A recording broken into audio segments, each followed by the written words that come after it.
heroin, which is supposed to be a nasty addictive drug, lots of GIs came back from Vietnam with heroin problems.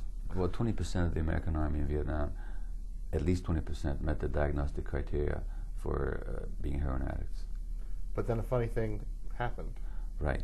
Within a couple of years, only 1% was. 1%? Yeah. So that means there was a 95% cure rate, which is unheard of in addiction circles. With my patients, there's not a 1% cure rate. And if you look at statistics, even after hospitalization, the cure rate is no better than 5%, 7%, something like that.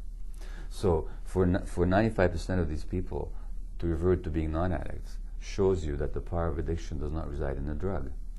If it did, if the drug itself caused the addiction, then all these people would have stayed addicts. In fact, it's a combination of a powerful drug, predisposition, and highly stressed circumstances. So what caused most of these GIs to become addicts was a mild predisposition and the stress of a meaningless and brutal war. So it's easier to be in the hungry ghost realm, if we follow the thing, than to be... I mean, they were pretty close to being in hell on earth with Vietnam. They were in the hell realm, yeah. So they got into the hungry ghost realm. Exactly.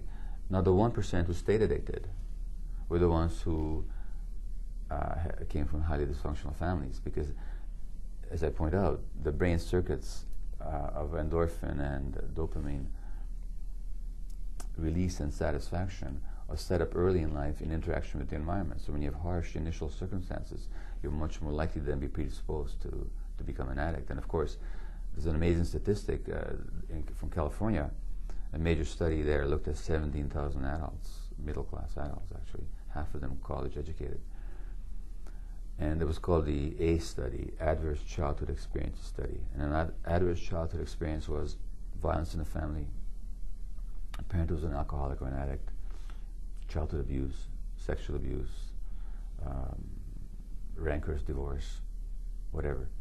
Now, a child who had 6 adverse experiences compared to a child who had none had a 4,600% increase in the probability of him becoming a substance user. In other words, the early environment sets up the brain biology and, of course, the psychological craving for the addictive behavior.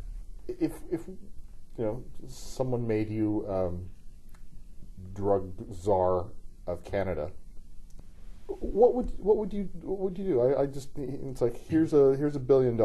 Yeah, it's not a lot of money these days, really. No. Here's $1 billion, Gabor. I want you to fix the drug problem. What are you going to do? Well, the first stroke of my pen would be to decriminalize possession of substances of abuse, decriminalize them, so that people don't have to lurk in back alleys to get their cocaine, but they get them under medical supervision. Not legalize them, not to make them for sale, such as the toxic chemical nicotine. I wouldn't go that far. I wouldn't allow criminals to profit off the deaths of hundreds of thousands of people as the tobacco companies do. No, I wouldn't do that. Not like our present system allows it to happen. I'd be far more controlling than that. But I would allow it under medical supervision. Then, with the money that would be saved on the ineffective law enforcement, the jailing, the money that would be saved, the enormous amount of funds that would be saved from the economic savings if addicts didn't have to commit crime. I mean, as I pointed out in the book, I won't do the math here, but a modest $100 a day cocaine habit costs the consumer nearly $400,000 a year in terms of shoplifted goods. So I take a fraction of those savings and I put it into rehab places with humane, comfortable environments, with comfort and loving environments, because comfort and loving is what these people have never had. And I would have a stepwise reintegration into society. I'd have skills training. I'd have psychological support. And I would give it a few years for each addict to,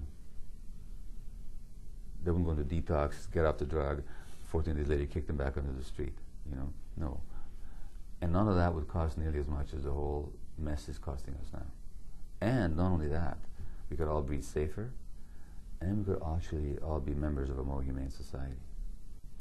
The book is In the Realm of Hungry Ghosts, Close Encounters with Addiction. I've been speaking with the author, Dr. Gabor Mate, and In the Realm of Hungry Ghosts, published by Knopf Canada.